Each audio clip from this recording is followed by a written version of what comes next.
Welcome to Scigest, your fortnightly serving of digestible science from plant and food research.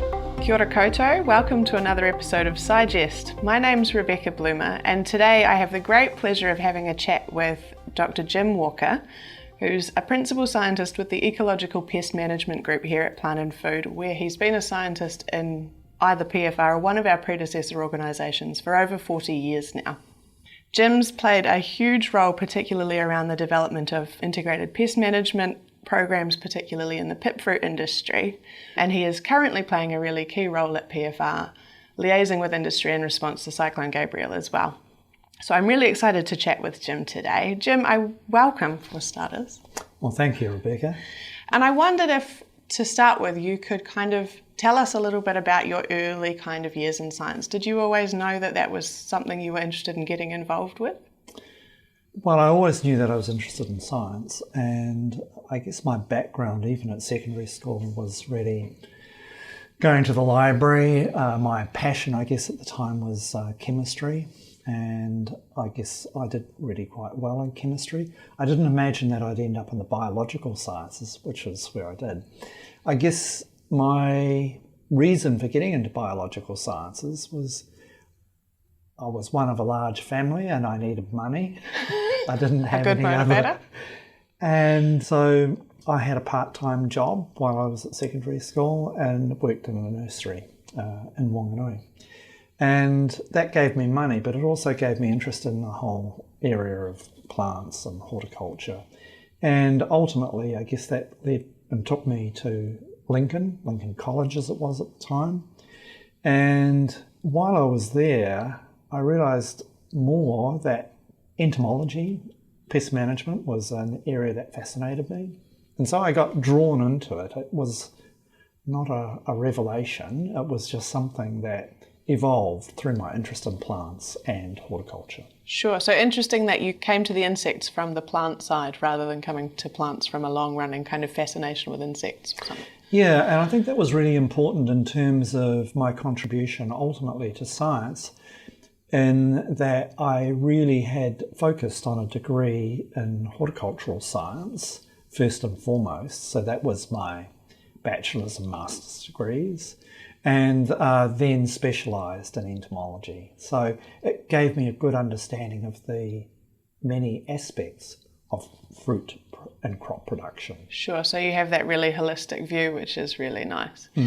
And if I'm right, you were at Lincoln for both your undergraduate and master's programs, but then you had an opportunity to do something a little bit different. Can you tell us about that?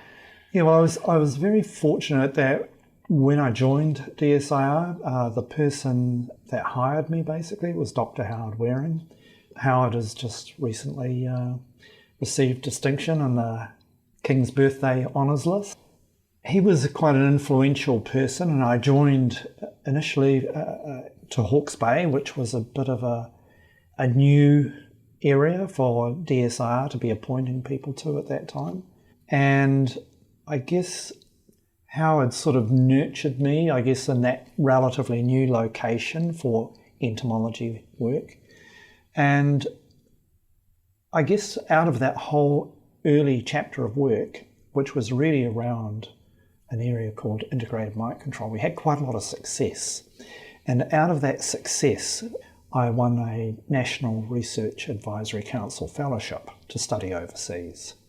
So started in 78, but then with the National Advisory Council Research Fellowship, it enabled me to study in Washington State, which started in 81. So I was in Washington State University from 81 to 85. And can you tell us a little bit about what was that experience like, and kind of reflecting back on it, what did it change for you? It made me much more outgoing than what I might have been prior to that time. I think just the depth and breadth of education in the US, that's one thing that you achieve. It's a much more comprehensive lecture-based PhD program that you do in the US, so it sort of gives you a considerable depth in that in your training. But at the same time, it was really about coming out of my shell a little bit, which, you know, when you put yourself in an American tertiary institute, you find that you're much more challenged, I think, than perhaps in a New Zealand environment. And that was quite challenging for me and my personality, which was, I won't say retiring, but quiet. I had to be more forthright to be heard and to be noticed. And some of that a little bit is a cultural distinction anyway, isn't it? Is we're a little bit more reticent, and folks in the US are usually quite good at being a bit clearer maybe about what they're thinking, or happier to speak up. Yeah, more forthright. So, yeah, when I came back, I guess that gave me some advantage. It helped to identify perhaps my leadership qualities that I might have had at that time. So when I did come back, the Institute, or DSIR as it still was at that time, was actually looking for leadership in areas that I could contribute to. So it gave me opportunities when I came back and put me in a more, I won't say a leadership role, but it set me on a leadership development program. Sure. So I often think that there's a little bit that happens that's luck as well, but to what extent had you been able to choose your research focus in the US, or was that something that was guided by what you were already interested in here at DSIR? Was it a natural fit coming back with those extra skills? Yes, it was pretty much a natural fit. I could literally, with that scholarship program at the time, I could go anywhere in the world. I chose Washington State University because it's in the heart of the North American apple industry. It was a good university and I knew good people there. So that sort of set me up with the right connections to build. Rather than go out and do something that was radically new, it gave me an opportunity to immerse myself in a different education system, in a different apple industry, and really understand and build those relationships.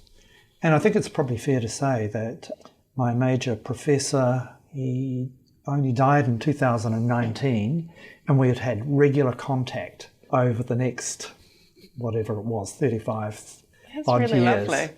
And we're good personal friends, and there's been a lot of contact, which has benefited not just me, but also our research programs. Yeah, absolutely. So you've had some formal collaborations from that as well? Yep. That's fantastic. And it's nice as well, I think, one thing that's nice with the Northern Hemisphere, I guess, is that you get kind of double seasons per year to learn things in, don't you? But hopefully there was things you could bring that you learned back, but also things that we were able to share that we'd learned on our side of the world that were helpful for them as well. Yeah, and so to that extent, yes, I could get an audience of receptive people whenever I went back to True Fruit Research Centre at Wenatchee, get a good audience and a good hearing for sort of some of the work in that we were doing here. Yeah. So, no, it was really very good to have that level of interaction and cooperation, but learning also from where their science programs were heading. Yeah, sure. And I think there's something really nice, or something that I found really nice in my own sort of small period of time overseas as a postdoc, is actually just the act of going and how much kind of personal growth comes from that, leaving aside entirely the science, although that's, obviously the key reason you go. There's so much about that kind of helps you. Well, part of it is just coming out of your shell, isn't it? Because you're rebuilding a community somewhere new and you're figuring out whole new systems, and it's a challenge, but in often a really good way. Yeah, it's quite a radical challenge, and it really has you sort of doing a lot of not just soul searching, but there is that whole reset for where you're going, what you're doing, who you're connecting with, and just the challenge of dealing with a different academic environment, a different research environment, and a different community of growers and different growing systems. So, yeah, and living in a much more conservative community. Oh, really? Yeah. That's interesting. Yeah, deeply more Christian and more conscientious about their Christianity than perhaps what we are here in New Zealand. Yeah, sure. I guess that is kind of a notable difference often between us and the US, isn't it? I'm curious, having come back to New Zealand, what was kind of the first big piece of work that came your way after that, or what was your research focus in those first few years back, and how did that kind of grow into what you did next? Well, I'd always had an interest in biological control, and that was really my very first project before I went to the US, was one on looking at the whole biological control of mites in apple orchards. And we'd started in a program that was initiated by Howard Waring. Can I pause for 1 second for my own interest, but perhaps readers will also want to know? I'm familiar a little bit with mites as predator insects that we use. Are you talking here about their use as predators or them as pests and controlling their population numbers? Yeah, well, what we had learnt that we have pest mites and we have predator mites in our orchard systems. And the destruction and inducement of the mite problem was largely of our own making, with the products and that we were using in the program at the time. And so in the space of 3 years, we actually had quite a significant impact in reducing miticide use to control the pest mites, because we were now able to design and develop programs that enabled biological control by the predator mites. So that was quite a revelation to us, I guess, that we could significantly reduce agrochemical inputs, or miticides as they were at the time. And I guess that sort of set me thinking about other biocontrol systems, because it's not just mites. We've got aphids, we've got leaf rollers, we've got a whole complex of sort of insects. And what role does biocontrol have? And if we could achieve some reduction, obviously in the mite system, could we achieve that also in the insect pest management systems? That set me off. So when I went to Washington State, I then focused on aphids. And that's what I came back with, a PhD and that. But with a real focus on biological control. So coming back to New Zealand then, it was the aphid work that you continued initially, or? I had to come back into a system where there was a whole lot of activity going on. So I was involved in sex pheromones, led the sex pheromone team, sort of developed. Monitoring tools were important. If we were going to make changes to the system, we needed to have effective monitoring systems. So a lot of the work was actually done on pheromones for a while, and working in with my colleagues there, Max Suckling, Stephen Foster, other people like that at the time. Quite a lot of my role at the time, because I did come back into some sort of leadership role, I had to actually coordinate a whole lot of that activity. Which is quite a lot, isn't it? Project management is no small task. Thinking back, I guess, on all of that, is there a piece of work that really stands out as the one that you're particularly proud of in hindsight? Yeah, in a number of ways. What the industry was leading to and charting a course to by the late 1980s, and remember I came back in about 85, what we could see across the industry at that time was repeated control failures, outbreaks of, previously it had been mites, now it was leaf rollers, now also mealybugs. So it was clear to me, I guess at that time, or it began to become more clear, that why are we getting, it wasn't just resistance, but we were actually doing a lot to damage, I guess, biocontrol with the products and that were being used in our programs at the time. So it really did set me and the team of people that worked around me on a path to look for control systems that were going to be neutral in terms of their impact on the biocontrol components. And I guess that really set us on that whole journey of the development of what ultimately became the Integrated Fruit Production Program, where the primary focus was really on biocontrol. Sure, and sort of roughly the keys there are around monitoring and spray application only when it's really needed and appropriate, right? Yeah, but we had to have the technology. In the past, we'd been using broad spectrum insecticides, so we had to really be focused on identification and development of those products that were selective towards the pest group and have no impact on the natural enemy group. So, yep, along with that, we needed tools to monitor and measure pest activity, to know when to try and minimise use, because use was otherwise calendar-based, and we had to get it back to justifiable use of products that were not going to be disruptive to natural biocontrol. So all the tools started to come together between about 85 and the early 1990s. There was a problem, the blowouts with mealybugs, blowouts with leaf rollers, the whole industry had its back against the wall in many ways with the whole export program and the pest load in it at that time because of what they were doing, and things needed to change. So it was quite timely that over that 5 to 7 year period after we came back, that we had all the building blocks. We were starting to identify products that were compatible, that's insecticides, that were going to be compatible with biocontrol, still deliver control. We had the pheromones that were starting to come together as monitoring systems that we could put traps and begin to work to thresholds and get away from the whole concept of a calendar-based program. So all of those things started to come together by the early 1990s. And that was sort of a bit of a revelation, and really then set us off on what was a journey that began in the mid-1990s of not just the development, but the implementation of the integrated fruit production system that we know today. Sure, and that's been really a, plant and food might lead the science, but it's been very much a plant and food and industry together piece, right? Yeah, there's been a lot of shared learning along the way, and not without its mistakes.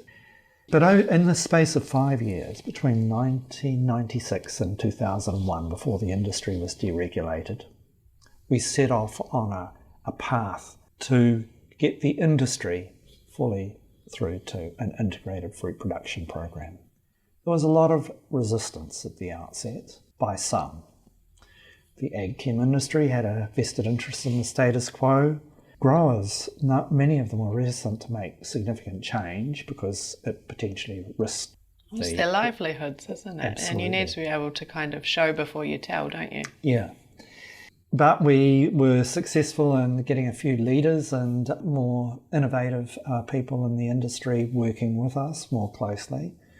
And, very soon, the program went from one that needed to be incentivised by NZA, as it was at that time, and they did. They paid more for the fruit coming from an IFP program. But it wasn't very long. By about the third year, then everybody could see that I'm putting on products that are not only safer for the environment, but safer for myself as an operator. I'm getting better control. Some of the problems that were there that were really destroying the export program, the mealybugs and that, by about 99, 2000, were actually calming down. Biocontrol was beginning to have a bigger and bigger impact in the program. And then also for the leaf rollers. So sort of some of the key pests that were crippling the industry actually became non-issues. Actually phenomenal when you think about it, isn't it? It is, because at the time, the ag chem industry started out pushing very much against what we were doing because it threatened, obviously, market share for some big products. And over that period, the amount of insecticide active ingredient per hectare fell away dramatically. So for the organophosphate group, those are the broad spectrums, we were using about close on 15 kilograms of active ingredient per hectare. And by the time we got through to about 2005, that had dropped to around 1.5 kilograms of active ingredient. So about 90%. Literally 90% gone. A 90% reduction in that whole ag chem loading for pest management. Yeah. And we were getting cleaner fruit. It's just amazing. And I guess ultimately it's in everyone's interest, including the ag chem folks, right? Because they've got no one to sell to without an industry, and our industry can take huge pride in the amount that it's able to export. because of this better management. So it kind of works out well for everyone in the end. It was really quite interesting because at the outset, the ag chem industry were non-believers about this change, that it could be successful. But as we progressed through, certainly the manufacturers of the old organophosphates would come to us on an annual basis to get an idea of what quantity they might need to import this year in a declining market. That's amazing. And I guess as well, when you're moving from broad spectrum to really targeted products, that opens up new research avenues and potential new products for them too, right? It brought with them new opportunities. We might have reduced the amount of agrochemical input, but we didn't reduce the cost of pest management. The newer products, surprisingly, cost more. Sure. And I guess monitoring has a time cost too, doesn't it? Has a time cost, but I guess if you go and approach any of the growers today, what do they value most about their crop protection program? And it's the integrated fruit production program. None of them want to compromise their biocontrol. That's just fantastic. So and what a change in mentality over actually quite a short period of time, really. Yeah, and it's kind of interesting when we look back at it, some of the problems and outcomes that happened were unexpected. That, some of the things that disappeared, we hadn't really imagined that they would disappear in the way that they did. So I guess I wanted to ask, is there a highlight? But it all sounds like it's been, looking back, pretty phenomenally successful. Is there a part of your job as a scientist, and I guess I'm thinking also of you as particularly someone who values that interaction with industry, what's been the part that you've enjoyed the most? Oh, undoubtedly working with the industry, working with growers, actually working together on projects. So for me, it's probably fair to say that some of the work that we did back in the mid-1990s we could not do today. Our lawyers and liability managers would not allow us to take on risks of the size that we did. In the sense of the amount of material that you're handling? Or? A lot of our work in the development of semiochemicals, the whole control system, together working with Max Suckling and Ashraf Al-Sayed, we came up with a multiple species mating disruption system, where we could disrupt not only codling moth, but through the same dispensing system, 3 of the species of leaf rollers. So again, a 24/7 control system for 4 species, season long, in a single dispenser. The only way that you can do those trials is in large areas. So on one particular export group, at one stage we had over 100 hectares of production under that control system in evaluation programs. Wow. So you think about that and think, what if we get it wrong? What if it doesn't work? But, really, I guess through the relationships that you have with the growers, or the grower group as it was at this time, and the exporter, just saying, well, we'll work on this together, we'll make the decisions together, we'll do enough in terms of our monitoring and that along the way. And then if there is a problem, we can either bring out a bit more control, or if you're happy that you can manage it through the pack house, if there's a little bit more reject fruit, that you can still get your export pack out that you actually need. So, as I said, our lawyers probably at the time would not have been happy had they known. But for some of that work, it was the only way that you can do pheromone work, because it requires areas of multiple hectares. Yeah. You can't do it, in isolated orchards and small tree plots. No, you can't kind of localise that to just your spot, can you? And there's also no point if you're busy spraying the paddock next door, I guess. So the whole area around pheromones and control systems, again, were another tool that were helping us to reduce the agrochemical input. And then that became an opportunity to then focus on lowering the residues still further. So you hear about the Apple Futures program, which is just a low residue variation of the integrated fruit production program. So the integrated fruit production program was all about maximising biological control. The Apple Futures program that followed was all around how do we minimise the residues on fruit at harvest. The residues were already low because of the previous work done in the integrated fruit production program, amongst the lowest in the world. But now what we were trying to do was say, well, can we get to less than 10% of the legal residue? Less than 10%, that's amazing. And zero, somewhere between zero and that. So again, a further 90% reduction, I guess, in terms of what is legally permissible on fruit, and going into sort of some of the toughest markets like Europe. So setting New Zealand apples to be apples with the lowest agrochemical residues internationally. Yeah. That's just something to be phenomenally proud of. I think that's so cool. Thinking about, I guess, this is a science life for me and you as a scientist, what are the bits, or what do you think have been important for you along the way in being able to be so successful? The people that you work with. So, I've talked about growers, and it's really important to, you've got good network and community with growers and people that trust you. But the people that you work with, that really, and we were very fortunate to think it's not about me, it's not about my work, it's about the work of a team. So I had a team of people, and I've already mentioned Max and his work. Quite different personalities, but actually fed well off each other in terms of development of new ideas, largely coming out of Max. And I'd be saying, how can we turn that to a control system? It really comes back to all the people in that I work with in the team. It's very much a team effort, and keeping everybody motivated, and sometimes doing things that are a little bit unusual or different, expecting people to do a little bit more than what they might have otherwise done. It's all about a bit of excitement in the work that you do.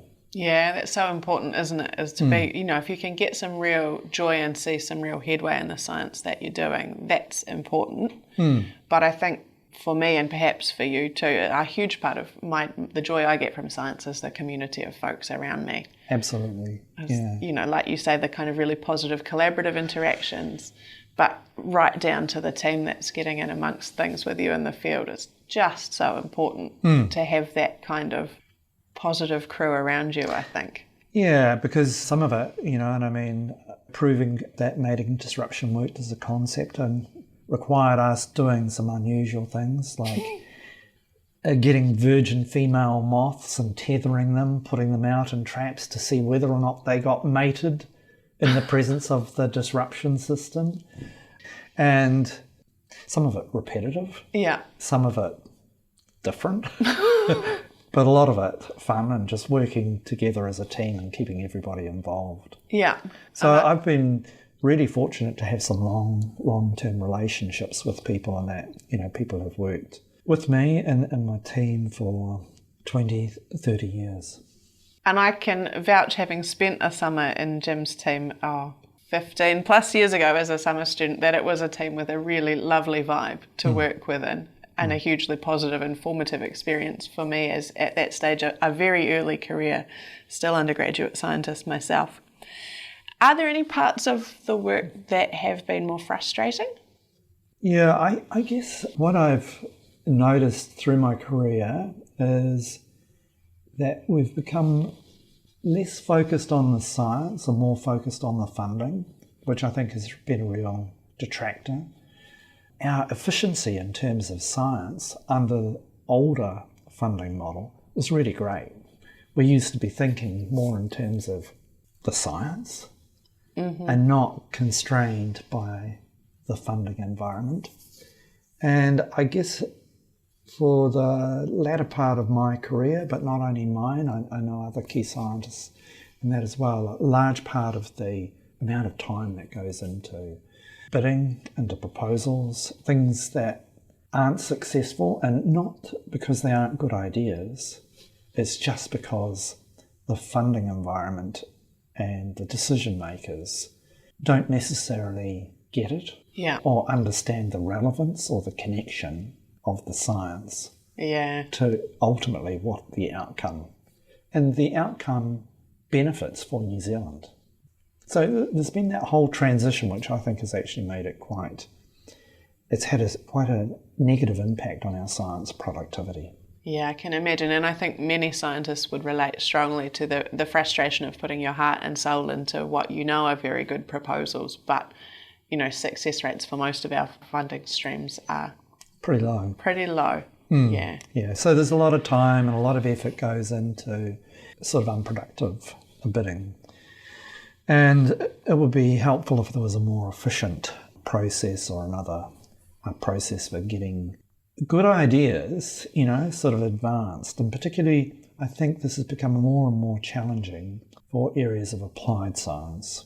And applied science with outcome benefits for, be it industry that you're working with or for New Zealand. I think that's actually a real weakness in the current science funding process. Yeah, I can see how that can be supremely frustrating, absolutely. And yet, you've achieved so much, which is just amazing. Yeah, well, it's not just me. I mean, a lot of the credit has to go to the industry itself. The growers who've been prepared to work with us. I think also, I can't underplay the significance of the support in that coming from different organisations, and I'd say MPI over the years, with the SFF programs, and that we've been able to work together with the industry sort of through some of those programs. Really, that relationship between science and the industry, to me, is actually really important in terms of delivering outcomes. To what extent are you starting to see, or perhaps it's already the case, are other industries getting excited about the kinds of approaches that have been taken by the pit fruit sector? Oh yeah, and that's happened. I mean, you've got your sustainable wine production program. Philosophically, it's quite a different approach, but the Summer Green program, the Avo Green program, the Kiwi Green program, all of them were sort of parallel developments. So yes, that happened. Those programs have not run their full course. So where, as I said, in the pip fruit industry, there was a development from the integrated fruit production program into the low residue program, and has continued to push through more into market access programs. Mm-hmm. It's been a long continuum of continuous improvement and getting into new markets and higher value markets. So it's facilitated the growth and expansion of the export program into new and more sensitive markets. You've talked a lot about kind of the value that you see in your teams and your relationships with industry and with your collaborations. To what extent do you see that as an important thing that you offer as a mentor to some of our earlier career folks coming through? It's challenging because we don't actually see a lot of people coming through into specifically the kinds of work that you've been involved with. Yeah, into the area of bioprotection generally. What we lack increasingly, I guess, is people who've got a broad enough background to understand the context for their science going forward. So, as I said, I had a bachelor's and master's degree in horticultural science, so I was well-rounded in horticulture. What I see as a bit of a problem for both entomology and pathology going forward is that we don't have those same people coming through graduate programs these days. So a lot of our pathologists these days are actually molecular biologists who specialise in pathology, so they're very organism focused. They're not Sure. Not so much the whole system. Not about the epidemiology or the interactions between different organisms within the system. So I think that's a real tragedy that there aren't what I would call applied or field pathologists, entomologists, and that there aren't enough of those coming through to deal with some of our future challenges, because those challenges are going to be there.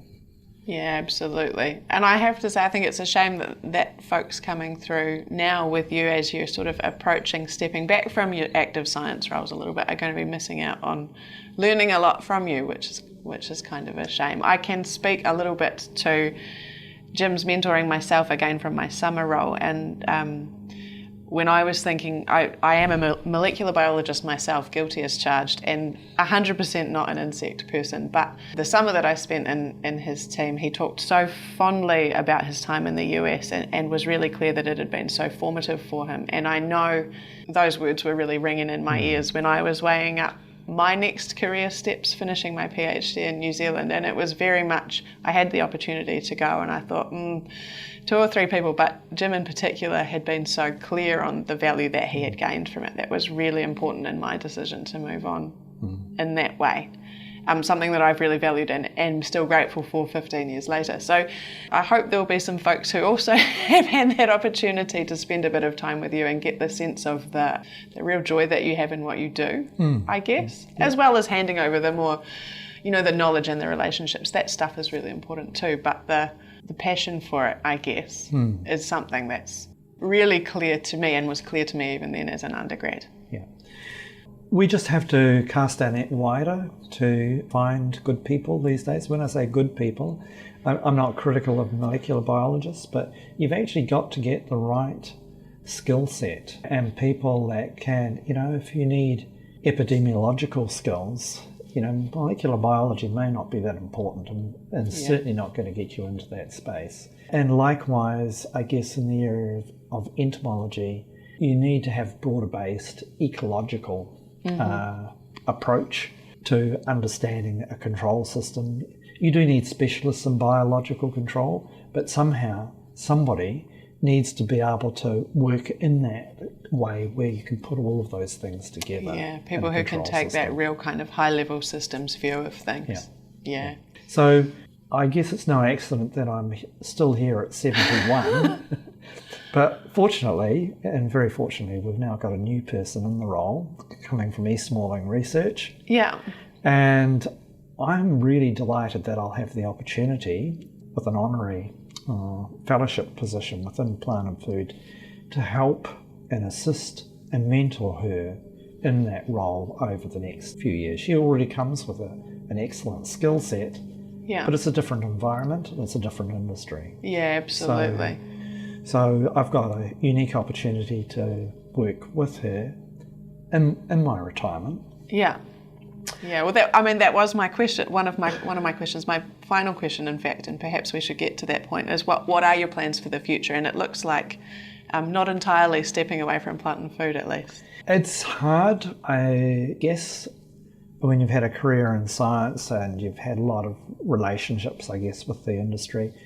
It does get under your skin, and it's kind of hard to walk away and think that, I'm not going to see these people or work with these people anymore. The industry is a good industry. It's got good people in there.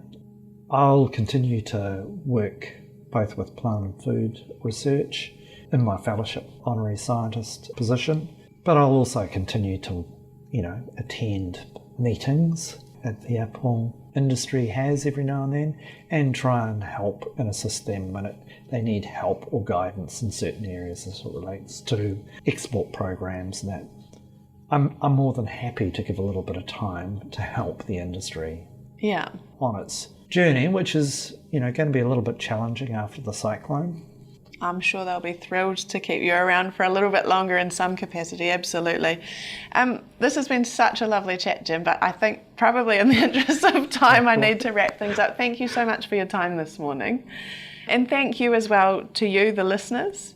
As ever, you can find more of our Scigest podcasts either via the Plant and Food website or through your favourite podcast provider, and we really do appreciate if you can review and or rate those for us as well.